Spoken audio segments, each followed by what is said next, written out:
علم دین کی بھی دو قسمیں ہیں۔ ایک علم وہ ہے جو فرض عین ہے۔ فرض علم سے مراد وہ علم ہے کہ جس سے انسان کو دین کے فرائض کا علم ہو، پاکی ناپاکی کا علم ہو،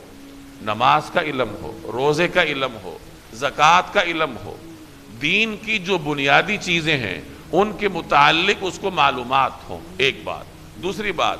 کہ وہ جو کام کر رہا ہے، اگر وہ کاروبار کر رہا ہے تو اسے کاروبار کے بارے میں دین کے احکامات کا علم ہو کہ خرید و فروخت کی کون سی شکلیں شریعت نے جائز قرار دی ہیں اور کون سی شکلیں شریعت نے ناجائز قرار دی ہیں، سود کیا ہوتا ہے، جوا کیا ہوتا ہے۔ تو خرید و فروخت کے مختلف شکلوں کو سیکھنا یہ اس شخص کے لیے لازم ہے، فرض کا درجہ رکھتا ہے جو بازار میں بیٹھتا ہے، کاروبار کرتا ہے۔ غالباً حضرت عمر کے بارے میں آتا ہے کہ وہ بازار سے ایسے تاجروں کو اٹھا دیا کرتے تھے جنہیں خرید و فروخت کے شرعی قوانین کا اور سود کے بارے میں مختلف اصولوں اور ضوابط کا علم نہیں ہوتا تھا۔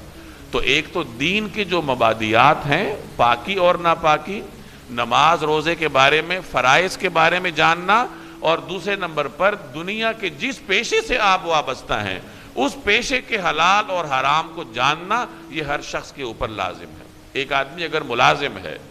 تو اسے ملازمت کے قوانین کا علم ہونا چاہیے۔ اسی طریقے سے آدمی گھریلو زندگی بسر کرتا ہے، میاں بیوی کے درمیان تعلقات ہوتے ہیں، باپ اور بچوں کے درمیان تعلقات ہوتے ہیں، تو گھریلو زندگی گزارنے والے پر یہ لازم ہے کہ وہ گھریلو زندگی کے بارے میں شریعت کے احکامات کو سیکھے۔ یہ وہ علم ہے جسے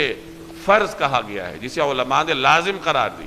جس کے بارے میں نبی کریم صلی اللہ علیہ وسلم کا ایک ارشاد ہے کہ طلب العلم فریضۃ علی کل مسلم و مسلمہ، کہ علم حاصل کرنا ہر مسلمان مرد اور عورت پر فرض ہے۔ علماء اس روایت کی تشریح میں فرماتے ہیں کہ اس سے مراد وہ علم ہے جس سے دین کی مبادیات کا آپ کو علم ہو، عبادات کا آپ کو علم ہو، اور دنیا کے جس پیشے سے آپ وابستہ ہیں اس کے حلال اور حرام آپ جانتے ہیں۔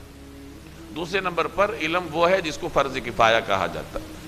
فرض کفایہ علم سے مراد یہ ہے کہ کوئی آدمی علم دین کو باریکیوں کے ساتھ پڑھے، کہ حدیث کو باریکیوں کے ساتھ پڑھے، فقہ کو باریکیوں کے ساتھ پڑھے، اور اپنے آپ کو اس شعبے سے وابستہ کرے، عالم بنے، مفتی بنے، اور پھر معاشرے میں جا کر سماج کے مسائل کو حل کرے۔ تو ظاہر ہے کہ ہر آدمی یہ کام نہیں کر سکتا، تو یہ فرض کفایہ ہے۔ اگر کچھ لوگ امت کی طرف سے اس کو ادا کر لے تو باقیوں کی جانب سے ساقط ہو جاتا ہے۔ اب جو کچھ لوگ یہ کام کر رہے ہیں ان کے اوپر پھر یہ ان کی ذمہ داری ہے کہ دنیا کے دیگر کاموں سے وابستہ لوگوں میں جا جا کر وہ اللہ تبارک و تعالیٰ کے ان پیغامات کو سنائیں جو کہ انہوں نے حاصل کیے ہیں، تاکہ اللہ جل جلالہ کا دین اور رسول اللہ صلی اللہ علیہ وسلم کے پیغامات لوگوں کے اندر گردش کرتے رہے۔